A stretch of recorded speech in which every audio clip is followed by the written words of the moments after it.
Daudzi zina, kas man notikās ar siltumnīcu. Ja? Viņi man sabruka. Un es domāju, Latvijā tik daudz tirgo un stāst, kad viņiem ir tās labākās siltumnīcas. Es domāju, nu redz, kur man cilvēkam, kur mēnesī paskatās apmēram 1 miljons cilvēku, ja, var būt interesanti, ja, par to, kāda reāli tā siltumnīca ir. Un es nosūtīju piedāvājumu vēstules par sadarbību. Ja. Jūs noliekat siltumnīcu, un es reāli paskatīšos, kāda viņi ir, un par to arī taisīšu video sižets. Ja viņi ir labi, tad visi redzēs, kad viņi ir labi. Ja viņi ir slikti, tad visi redzēs, kad viņi ir slikti.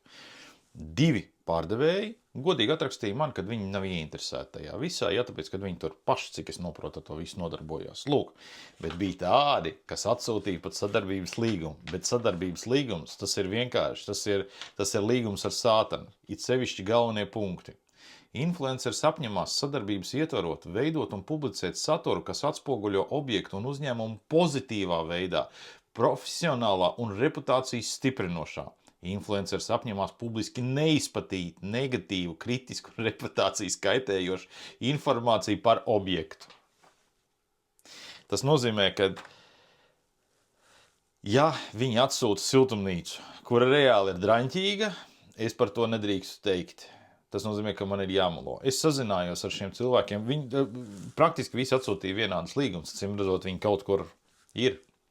Es ar viņiem sazinājos un man pateicu, kas tev nepatīk? Tas ir standarta līgums ar visiem influenceriem, ar kuriem mēs sastrādājamies. Zini, tajā brīdī kaut kāds ticības moments, da jebkam man zuda pilnībā.